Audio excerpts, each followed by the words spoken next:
in a lot of groups as well as otherwise, we keep on speaking that we should keep on continue to maintain the social distancing and keep on also doing the vaccination. If not done, if you have done the first vaccination jab, then go for the second one.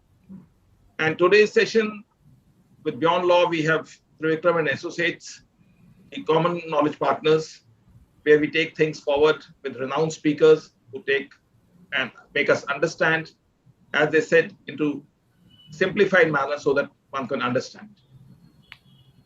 Over to Mr. Sudhish Pai, a renowned author and an advocate, to tell us the scope of precedent. Over to you, sir. Good evening. Thank you for your kind words, and I'm happy to be with you this evening to share a few thoughts on the subject of precedents, scope, and limits. India, a common law country, is governed by the doctrine of precedents, which is a cardinal feature of the common law jurisdiction. To quote what the Constitution Bench said in Union of India versus Raghuveer Singh, 1989, Chief Justice Pathak's judgment, India, as other common law countries, is governed by a judicial system identified by a hierarchy of courts, where the doctrine of binding precedents is a cardinal feature of its jurisprudence. The doctrine has the merit of promoting a certainty and consistency in judicial decision and enables an organic development of the law. Judicial precedent is generally defined as an adjudged case or decision of a court, considering as furnishing an authority for an identical or similar case thereafter arising, or a similar question of law. Salmon, in his classic jurisprudence, defines it as a judicial decision which contains in itself a principle which forms its legal authoritative element, which is described as the ratio decidendi. Every decision, judicial decision, may be said to consist of three essential elements: findings of material facts, principles of law applicable to the legal issues arising from the facts, and the judgment of the final decision containing conclusions and directions based on the findings of facts and the legal principles applicable to such facts. The concluding part, or the operative portion of the order of decision, which contains the conclusions and the directions of the court, should be kept distinguished from the reasons for arriving at such decision. The conclusion, that is the operative portion of the judgment, binds the parties to the less, while the reasoning, which is the abstract ratio, is binding on all for the future. For the parties and their previes, it is the third element that is material. It determines their rights and liabilities.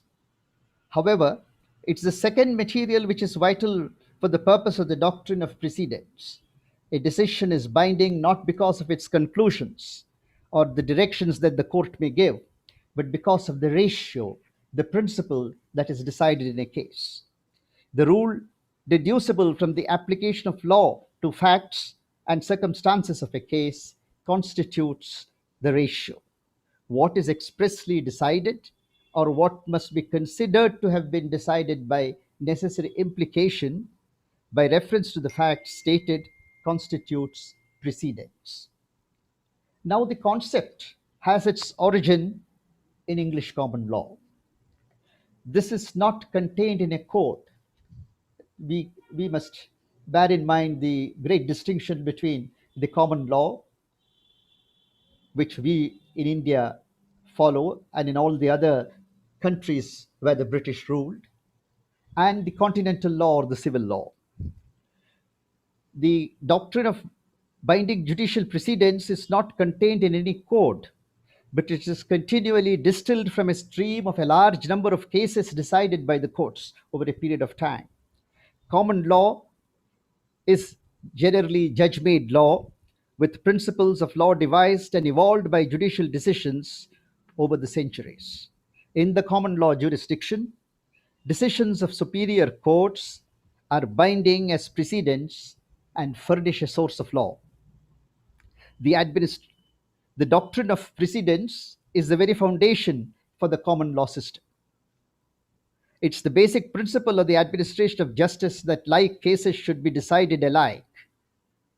On the other hand, the continental system, the civil law countries, it comprises a number of national or local laws, each of which has its core a civil code based normally and generally on Roman law.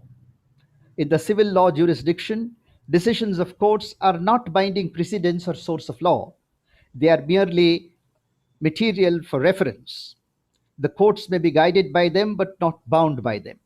This is largely because laws were codified and continuously available, and there was no need or occasion to develop law through judicial decision making. And therefore, the concept of binding precedents with which we are all familiar is alien to the civil law system.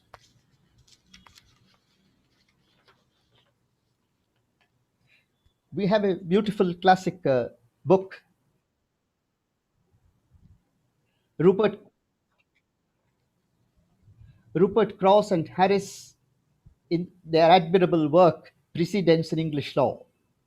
Judicial precedent has persuasive effect almost everywhere because stare decisis is a maxim of almost universal application. The peculiar feature of the common law doctrine of precedent is its strongly coercive nature.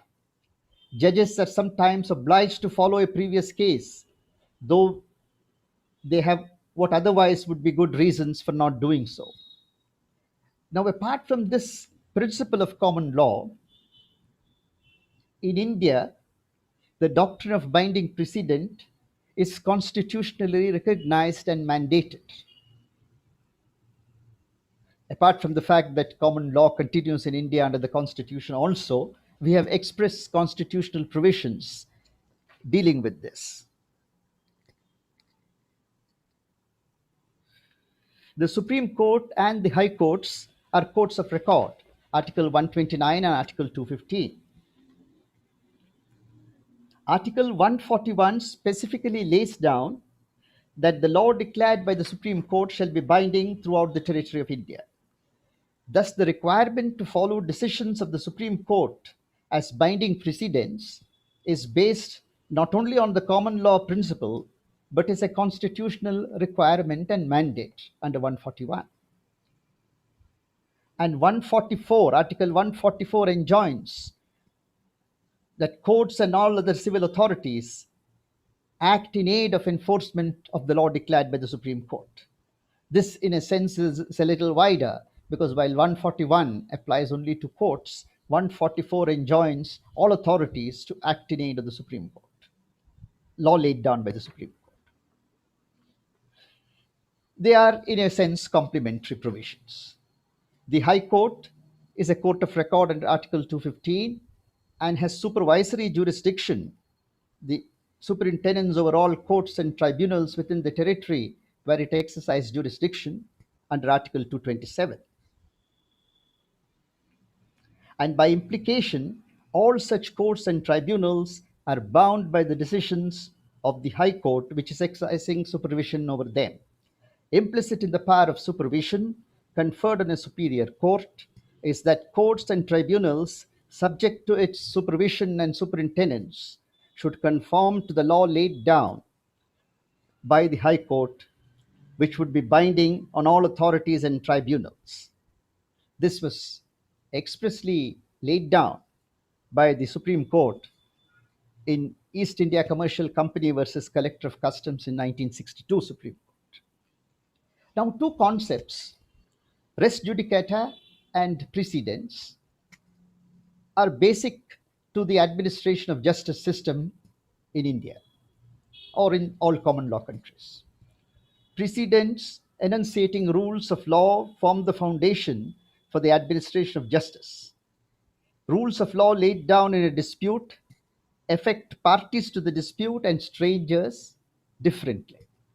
Judgment decides questions of fact, and lays down principles of law.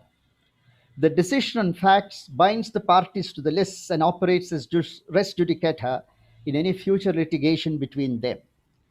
As to the strangers to the dispute, the rules of law operate as precedents. The rule of precedence may be considered as one of the greatest safeguards of the rule of law and an effective check on judicial arbitrariness and uncertainty. Stare decisis, said Justice Brandeis, is a wise policy because it's important that the applicable rule of law is settled. And this is commonly true even where the error is a matter of serious concern, provided correction can be had by legislation. But in cases involving federal constitution, where correction through legislative action is practically impossible or very difficult, the court has overruled its earlier decisions. The court bows to the lessons of experience and the force of better reasoning, recognizing that the process of trial and error, so fruitful in the area of science, is also appropriate to judicial decisions.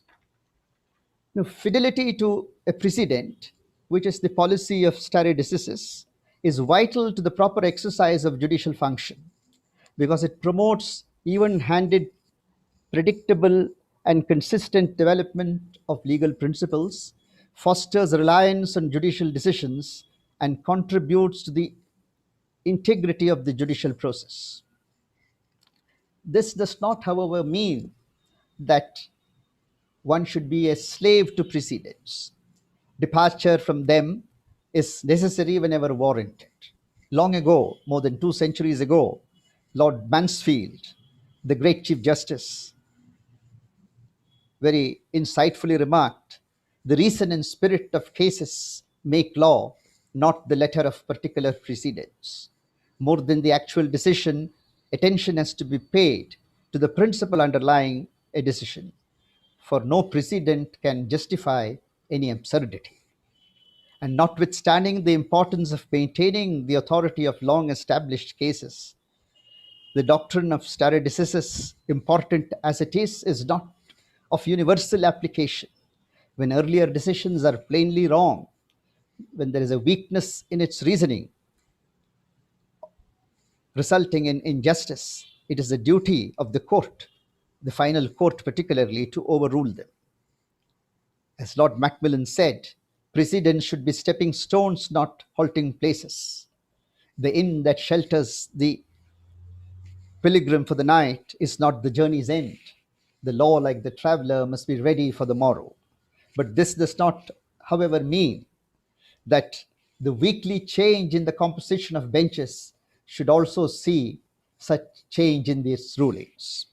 Well established principles govern the discretion to reconsider earlier precedents. Of course, one very manifest reason is if the earlier judgment on the face of it is wrong, overlooking a statutory provision or binding authority. And also, if it has a very baneful effect on the general interest of the public. But stare decisis, as we all know, is not an inexorable command or a mechanical formula of adherence to the latest decisions. If it were so, old cases would have continued and never have been overruled. When considering whether to re examine a prior decision which seems erroneous, the court must balance the importance of having legal issues decided against the importance of having them decided right. And Justice Jackson, in an extra curial writing, explained that this requires a sober appraisal of the disadvantages of innovation as well as those of the questioned case, a weighing of practical effects of one against the other. In conducting this balancing exercise, the court keeps in mind that stare decisis is not an end in itself. It is the means by which we ensure the law will not merely change, but will develop in a principled and intelligible fashion. The great purpose of all this is ultimately to serve the ideal of the rule of law.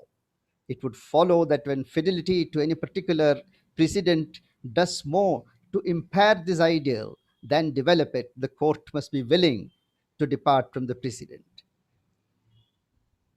The coherence of the law might be better served and precedent's disruptive effects curtailed by doing away with a wrong precedent rather than following it. Judicial precedents are of binding force and real guidance only insofar as they establish principles. It is not profitable to seek to interpret a statute by reference to another, which, however similar, is couched in different terms and possibly constitutes a machinery of an entirely different type to effectuate its purposes.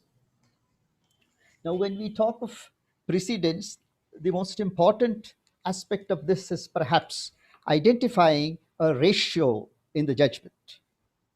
It has been said the function of the court is not only to render judgment, but to lay down a principle consistent with the judgment. That is, to give judgment according to an ascertainable principle, which is called the ratio.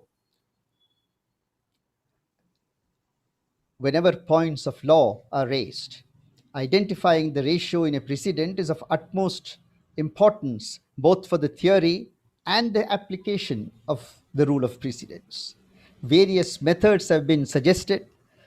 It may not be necessary or appropriate now to go into those details, but just to mention, we have two popular and important theories and tests. One is known as the Wombat test, elucidated in the 19th century, and the other is the Goodhart principle in the 20th century. The doctrine of a case, that is the ratio, is a general proposition of law from which, taken in connection with the circumstances of the case, the decision logically follows, and upon which, whether expressed in the opinion or not, the court bases its decision. This is ratio in its very simplified form.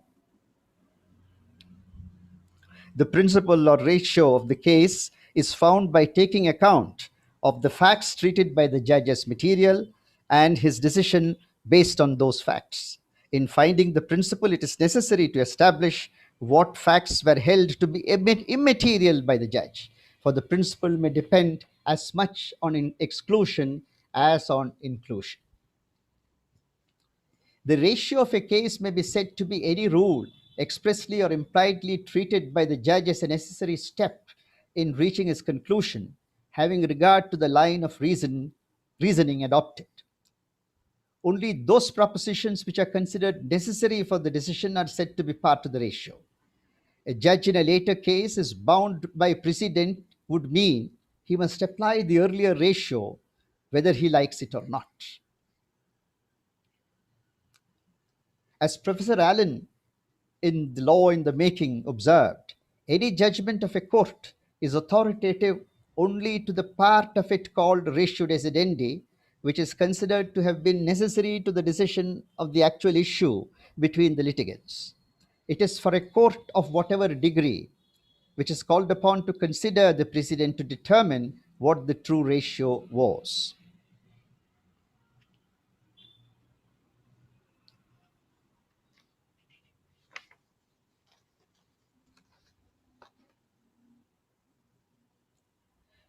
Scholars have pointed out that judicial choices in this matter and there are judicial choices in matter, and this exercise is compelled by the indeterminate nature of the ratio.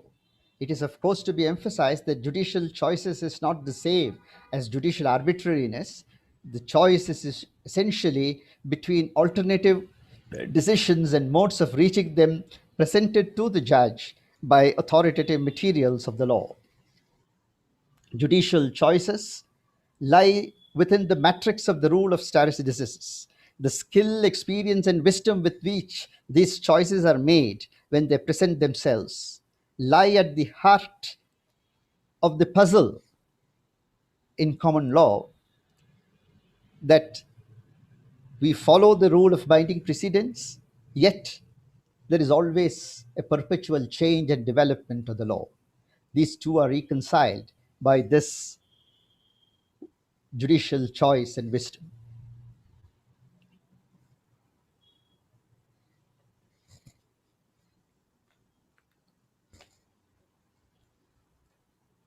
Now, the name of an eminent judge who authors an opinion also may have a signaling effect on the value of a precedent.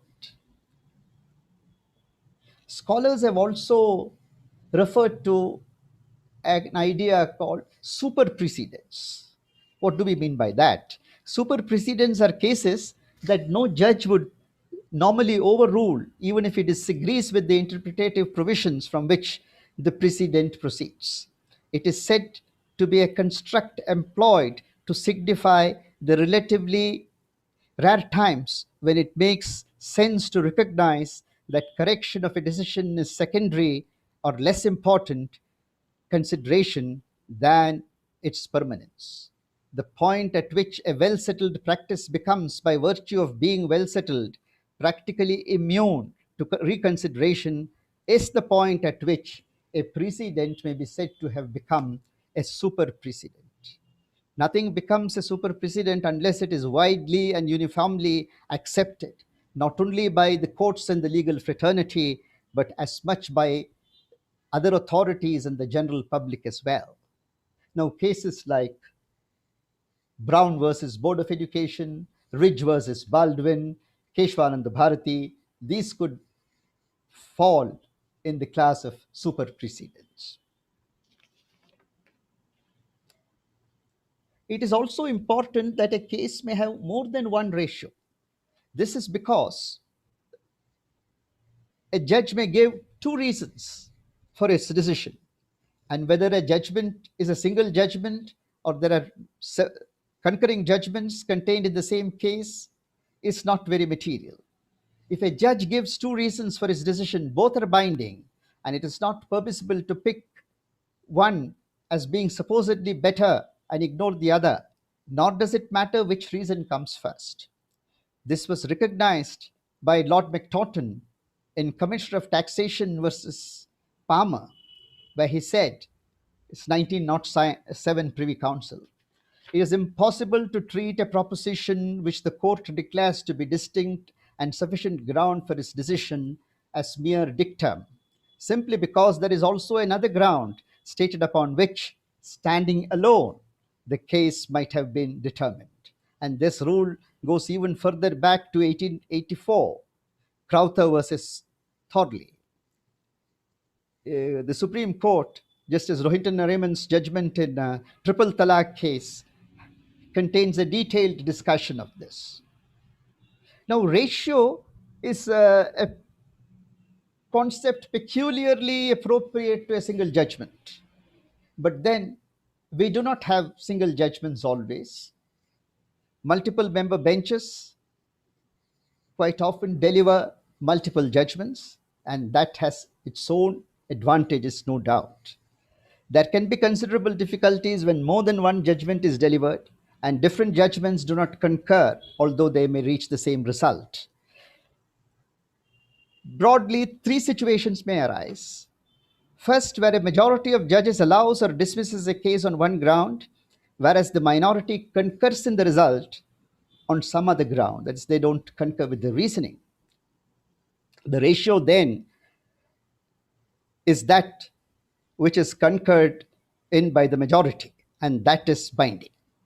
The minority views being only entitled to great weight otherwise. A second situation may be when the court is evenly divided, and therefore the matter is to be referred to a larger bench or a third judge, as the case may be. Thirdly, we have situations where there is a majority in favor of a particular order, but there is no majority as regards the ratio. In such a situation, it is generally accepted that the narrower of the grounds on which the ratio could be culled out would be the ratio that is binding. The first and third situations may be further complicated if one or more judges dissent on whether the case should be allowed or dismissed. A dissenting judgment, even if it's of great value, because of the light it may throw on a question, has no relevance in the matter of precedents. When judges are in agreement and speak with one voice, both regarding the reasons and the conclusions. Though they may write different opinions, they are concurring judgments. Even when the reasoning is different, but the conclusion, the end result is the same, they are concurring judgments. When judges differ in their reasoning and or conclusions, the opinion of the majority of judges constituting the bench is the opinion of the court, and it is that which is binding.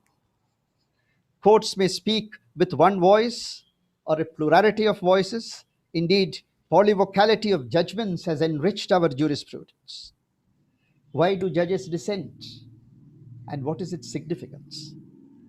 The judges are not there simply to decide cases, but to decide them as they think they ought to be.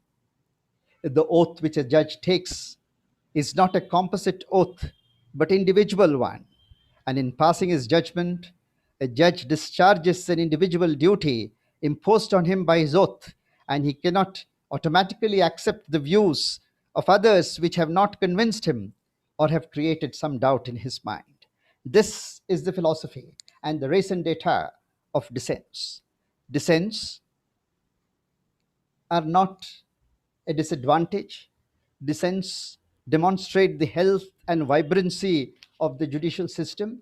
Multiple judgments or dissenting judgments are welcome. They are signs of institutional, they are not signs of institutional weakness or bickering among judges. Rather, they reflect intellectual honesty and application and exercise of the mental faculties of a judge. When judgments are diffuse and it is difficult to cull out the ratio, Justice Vivian Bose, that great judge, long ago told us that what embodies the greatest common measure of agreement among judges constituting the bench must be accepted as the decision of the court. When there is a leading judgment and other concurring judgments, what is said in the leading judgment is the ratio, even if the concurring judges have not dwelt upon every point in the leading judgment. Now, two questions may arise before a court, and the court may determine both, although only one may be necessary for the decision. Decision on the question which was necessary for determination of the case is the ratio. Opinion on questions which are not necessary to decide the case would be obiter dictum. The essence of the matter is that the issue must arise for decision. If no question or issue is involved in a case, then any observations made can be rightly regarded as either casual observations or, as some scholar called it, gratuitous observations, aptly described as gratis dicta, not obiter dicta, and have no binding effect on any court or tribunal. Some observations or statements of law would fall in the category of what Lord Denman called long ago in 1844 as law taken for granted. That is, which has no basis and it's not irreconcilable to any legal principle.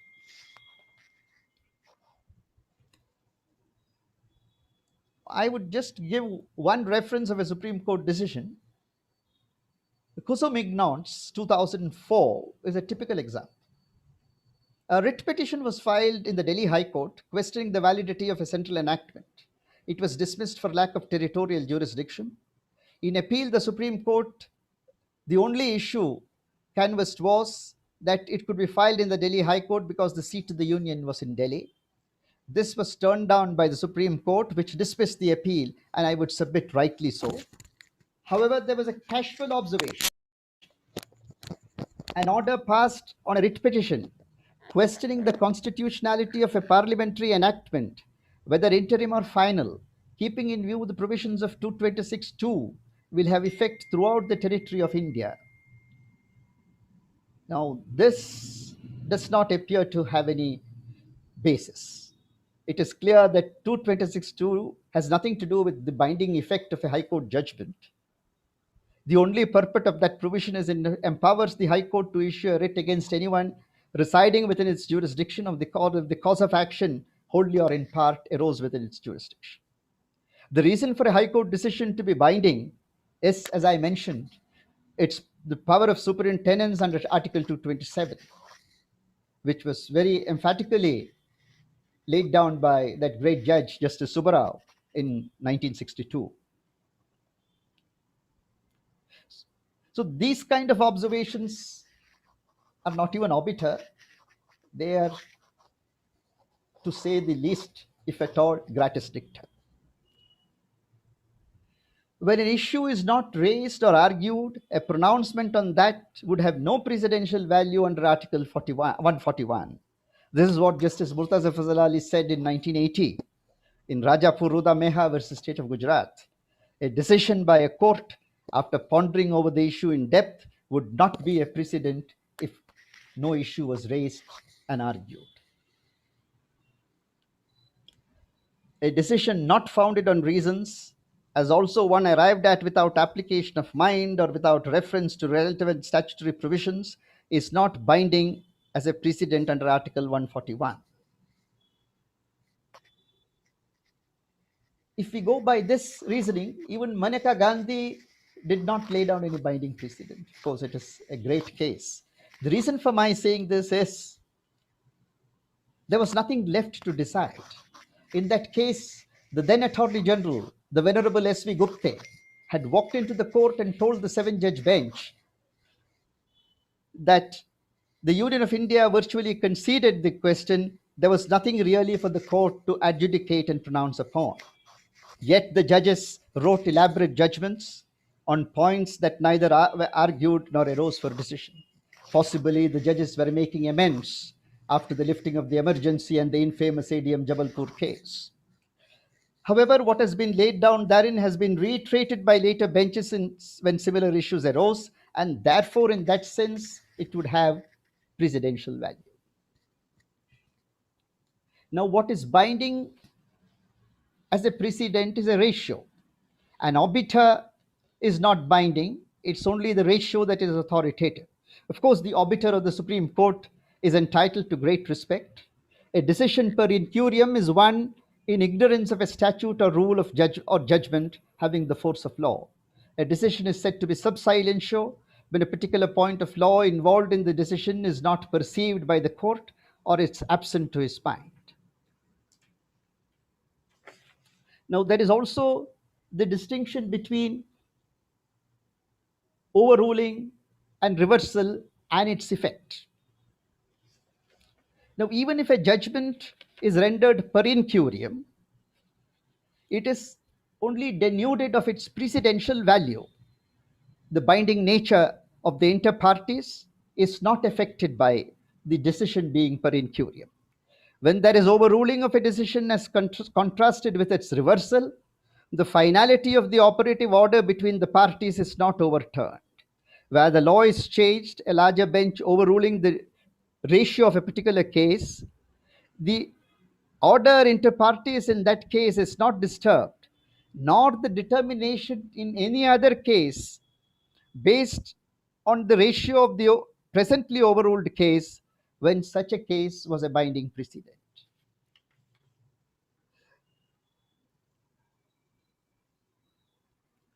The Supreme Court has rightly cautioned that judges are presumed to know the tendency of parties concerned to interpret the language of the judgments differently to suit their own purpose, and consequent importance that words have to be chosen carefully so as not to give room for any controversy.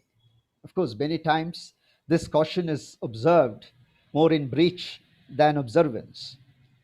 And when sensitive constitutional issues do not arise for determination, judicial silence, it is rightly said, is not an option but a compulsion.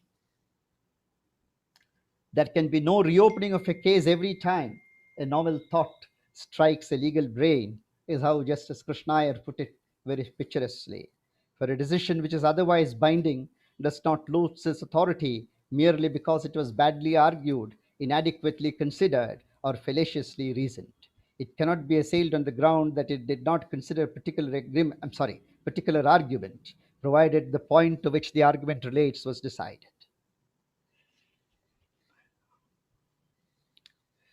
Now, we have talked of precedents. A binding precedent is when there is a hierarchy of courts. Every judgment contains a ratio. It is binding. The decision of a superior court is binding on a court lower down in the hierarchy. As between courts of coordinate jurisdiction, coordinate benches, they are of persuasive value. A co-equal bench cannot overrule the decision of another bench. Where a high court proceeded to follow the later decision on the basis that the earlier decision was impliedly overruled, the Supreme Court held that it was not so, that it was clearly wrong. And the court went further to observe that in so doing, the High Court did what even a later co equal bench could not have done. The Supreme Court observed in such circumstances that but for the fact that the High Court proceeded on a total misunderstanding of the law of precedents, it would have been exposed to the criticism of an aberration in judicial discipline. Strong words. Now, it is also said that a view has been taken, I mean, not said it, a view has been taken that a smaller bench of two judges disagreeing with a larger bench of three judges cannot refer the case to a still larger bench of five judges, but only to a bench of three with which they disagree. And the three judge bench would refer the matter to a larger bench if it found necessary.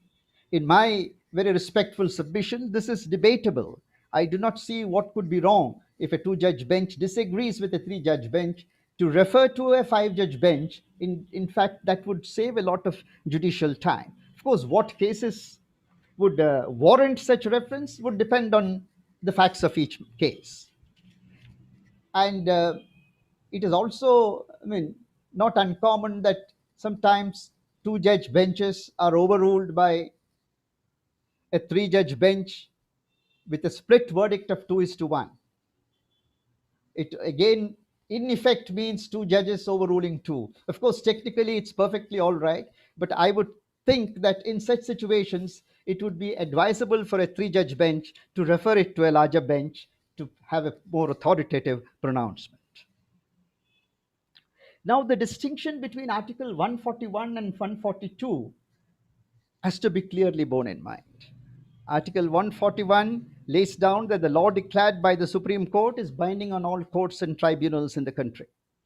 Article 142 confers a special, extraordinary power on the Supreme Court exclusively, no other court has it, to do complete justice in a cause or matter before the court.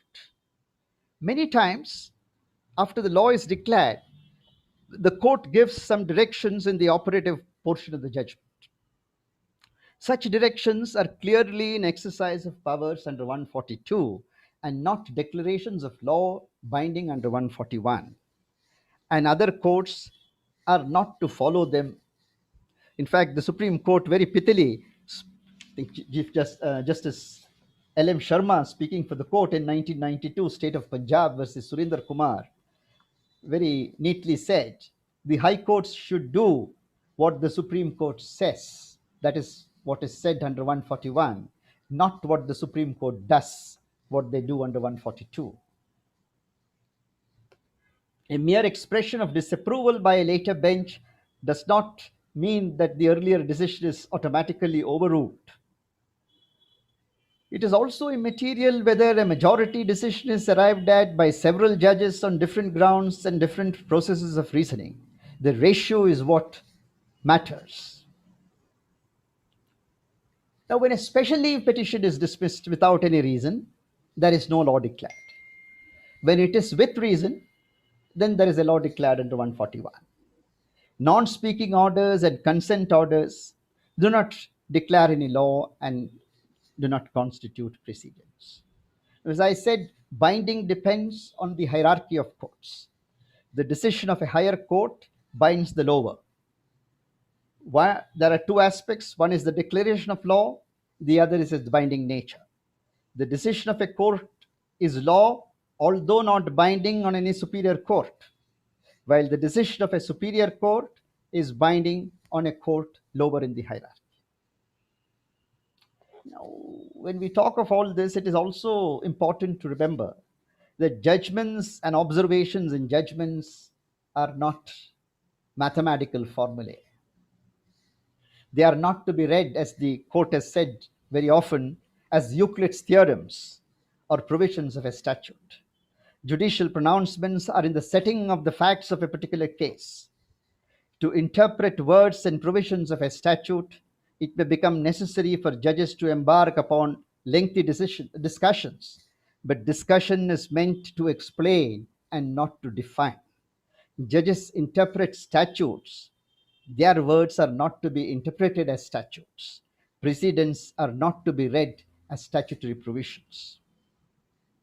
And it is in this context, if I may digress for a moment, that the great judge, Lord Reed, was always of the opinion that there should be multiple judgments, because a single judgment tends to be regarded as a code, while multiple judgments, though concurring in the conclusion, offer you different streams of reason for the law to develop over a period of time.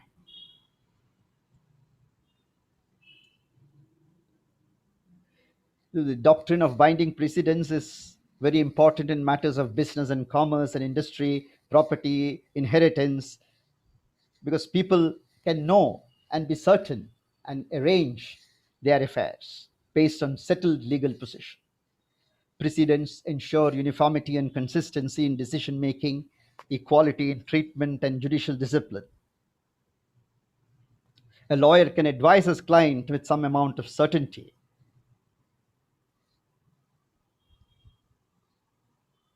Of course, the contra argument is that it may stultify growth, as there may be no independent thinking. But experience has shown this has never happened. Over the centuries, the growth of law has not been stultified on account of the law of binding precedents. The common law has grown and grows with vigor and vitality. Now, to follow binding precedents, consistency is needed. Many times, we have inconsistent decisions which are badly drafted and fallaciously reasoned. And a bane of modern times is the proliferation of case law and reporting. Lord Neuberger, the then president of the UK Supreme Court, speaking at the 150th anniversary of the Incorporated Council for Law Reporting in England, the 150th anniversary in 2015, referred to Lord Lindley's criteria for reporting cases. One, it should introduce or appear to introduce a new principle or a new law. Two, it should materially modify an existing principle or rule. Three, it should settle or tend to settle a question on which the law is doubtful, or for any other reason which is peculiarly instructive. This was way back in 1863, and only cases which satisfied these principles were to be reported. In the United States, we have the regular practice of restatement of the law, which brings the law up to date periodically.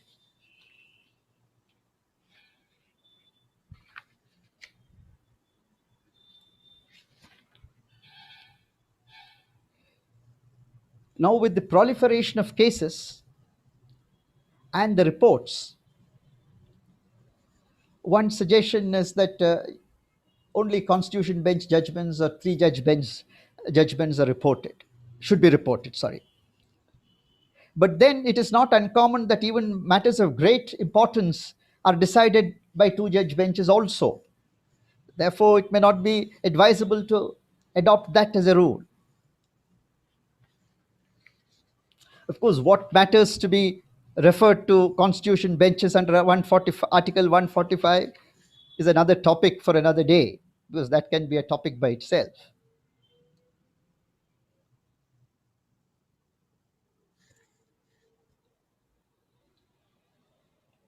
Now, we must also refer to Article 143, the advisory jurisdiction of the Supreme Court. It's not a part of the administration of justice, it is part of the advisory mechanism designed to assist the president, the executive, in the discharge of their functions. It's a process of consultation. Under Article 143.1, the president may ask the opinion of the court on any question of law or fact which has arisen or is likely to arise, and which is of such nature and public importance that it is expedient to seek an opinion.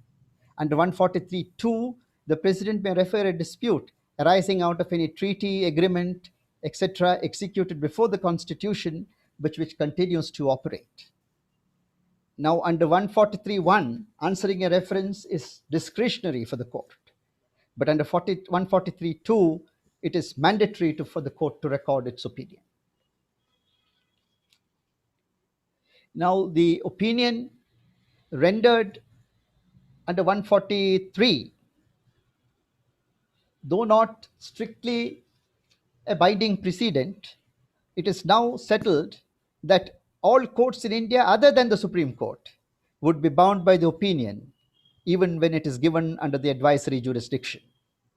And advisory opinions are entitled to great weight and respect and would be normally followed. And the said view which holds the field might usefully continue till a more opportune time. Now, constitution benches are constituted to sit and decide matters, to illumine and resolve an issue, to harmonize conflicting views, or determine which view is correct, and generally settle the law. A constitution bench decision should not be sought to be interfered with lightly, for otherwise it would be proving Justice Roberts right that the decision is no better than a railroad ticket, good only for the day and the journey. An interpretation which has held the field for a long time should not normally or easily be interfered with and reconsidered. But then there are occasions, and rightly so, where judges have felt it necessary to change the law. In fact, you have a beautiful instance of Justice Fazl Ali, Murtaza Fazl Ali, taking a particular view in 1976 on a construction of Section 14 of the Hindu Succession Act.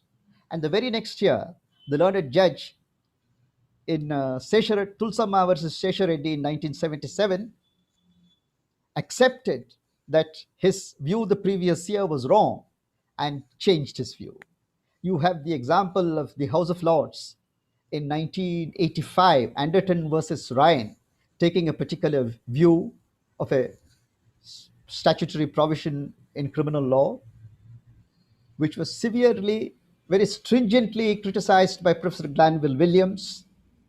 In an article in the Cambridge Law Review, "Who Guards the Guardians" was the title of the article. And the law lords accepting it, and in the very next year, in R versus Shivpuri in 1986, the House of Lords changed its decision and said, if a view of the law, if a view of this House has distorted the law, the earlier it is corrected, the better. So this is as much a part of the law of precedents. We can't be blindly adhering to them. But then it is also important that, with great respect, later benches reading and properly understanding the earlier decisions and their import. And because that would also ensure that the law is not beset with confusion and uncertainty. Without mentioning names, see, we have the famous Mcdowell case in 1985, where Justice Chinnappa Reddy spoke at length, wrote at length on the problems of tax evasion, etc., etc. It was a constitution bench presided over by Justice Rangnath Mishra wrote the leading judgment. I think it was presided over by Chief Justice Chandrachud.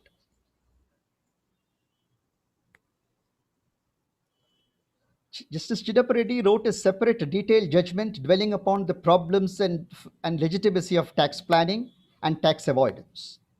Justice Rangnath Mishra, speaking for the rest of the bench, fully expressly endorsed everything said by Justice Reddy in a separate opinion, and all the 5 judges signed Justice Chinnappa Reddy's order as well. Yet, 20 years later, a 2-judge bench thought and held otherwise. Apart from the merits of the either view and the propriety of their action, the later bench of 2 judges unjustifiably overlooked the fact that all judges of the Constitution bench were agreed on Justice Chinnapareddy's enunciation, and the two judge bench termed it temporary turbulence which they disapproved. Nothing could be more shocking. This is totally misconceived and untenable. Such judgments, with great respect, tend to detract from the coherence of the system and institutional prestige. As I said earlier, judges are there not simply to decide cases, but to decide them as they think they should be. While unanimity is welcome, it should not be secured through the sacrifice of independent thinking. In fact, Chief Justice Hidayatullah in his Aladi Memorial Lectures spoke of supine judges, that's the expression he used, who simply nod and surrender apathetically to the presiding senior judge. After all, a dissent in a court of last resort is an appeal to the brooding spirit of the law, as Chief Justice Hughes said. This graphically brings out the importance of dissent. And many dissents, as we all know, have become the law later. The eccentricities of judges balance one another, observed Justice Cardoso. And he went on to say, there is no assurance that the rule of the majority will be the expression of perfect reason when expressed in the Constitution or in statutes. We ought not to expect more of it when embodied in judgments of courts. The tide rises and falls, but the sands of error crumble. Extremely profound. Precedents have undoubtedly great value. The doctrine gives consistency and certainty. But then it is important that judges apply themselves and write with clarity and precision. One should not say anything more or anything less than is very necessary for deciding a case. Otherwise, that can lead to a lot of unnecessary, avoidable problems. It's interesting that the great Justice Holmes wrote many of his judgments standing, so that he wrote only what was absolutely necessary and to the point, for otherwise the legs would begin to ache. Mr. Fali Nariman remarked that unwittingly Article 141 has become a thief of judicial time because of proliferation of reported cases. And he suggested that judges must find more time to write briefly, precisely, with a consciousness that whatever is pronounced in a judgment is read and closely followed by lawyers and judges throughout the land. We have some interesting facts. When the Supreme Court started with 6 judges in 1950, they delivered about 100 reportable judgments, which were reported in a slender volume. 40 years down the line, in 1990, we had 24 judges rendering 500 reportable judgments, which covered 5 volumes of the Supreme Court cases.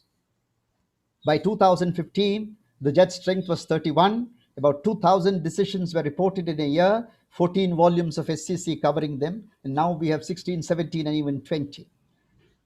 So far, more than 50,000 judgments of the Supreme Court alone have been reported, and this is apart from thousands of decisions reported of the high courts. Now, all this perhaps can lead to chaos and confusion affecting the credibility of the judiciary. In the earlier days, I understand it was a practice that only those judgments were reported which the judges certified as fit for reporting, and that is when they laid down a principle, not just when they decided a case.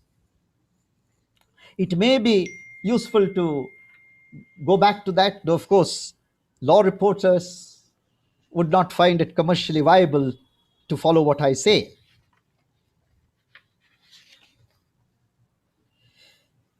Now, there's one very profound observation. 1867, Sir Barnes Peacock, the first Chief Justice of Calcutta, which I believe is apt and worth remembering to avoid unnecessary and unavoidable confusion and problems in the future. He said, and this was quoted by an equally eminent judge, Sir Ashutosh Mukherjee, in 1920, to enable the court to arrive at a sound decision, whether the case is argued by counsel or not, the judges should accurately ascertain the facts apply their own knowledge of the law to the facts so ascertained. If the law is doubtful, should search, if necessary, into the authorities before they pronounce their decision. In fact, in the National Judicial Academy, one of the judges of the Calcutta High Court in a session asked, "We don't get sufficient assistance from lawyers." He said, "That's true, but the answer to that has been provided by your own court 150 years ago." And I gave them this reference. What was said by Sir Nainan Stephen, this is what I've heard from Mr. Falin Nariman, a very distinguished Chief Justice of Australia who later became the Governor General of Australia. He said, "Judgments are delivered in cases mainly for the parties to the cause, but sometimes also for expounding the law where it is needed to be expounded. In this regard, it was essential the judgment be clear and widely understood.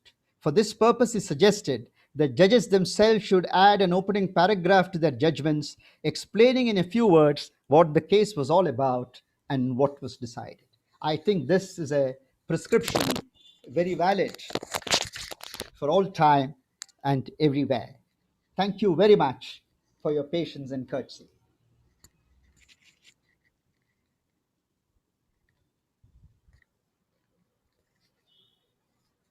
I hope I have not exceeded my time. I hope I have not exceeded my time. I get myself muted and I get the camera closed so that there's no disturbance to the speaker. Okay. Yeah. It was quite engaging. Thank you. Normally one speaks on 141, 142. One normally doesn't delve upon 143. And in a subtle manner, you explained this principles of sub silentio. Yes. Where normally we don't delve upon what is the principle of sub silentio. That was very nicely explained. And Mr. Pradeep Kumar endorses what you say, that some of the dissenting judgments have become laws. That's quite a normal process where they say that an expression once expressed today sometimes lay the path for the future. Right.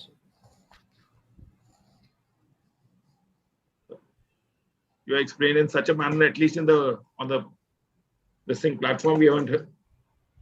I'm not seeing any question. I can just check it on the YouTube.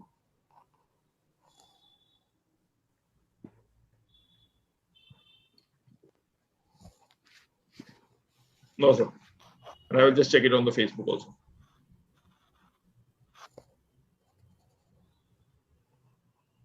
Which is a cardinal feature.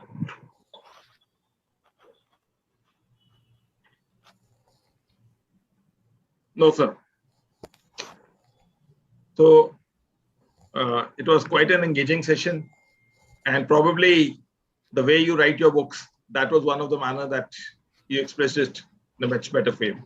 They say that once the author writes a judgment, it says 3 judges bench overruling another similar ones. How to justify it?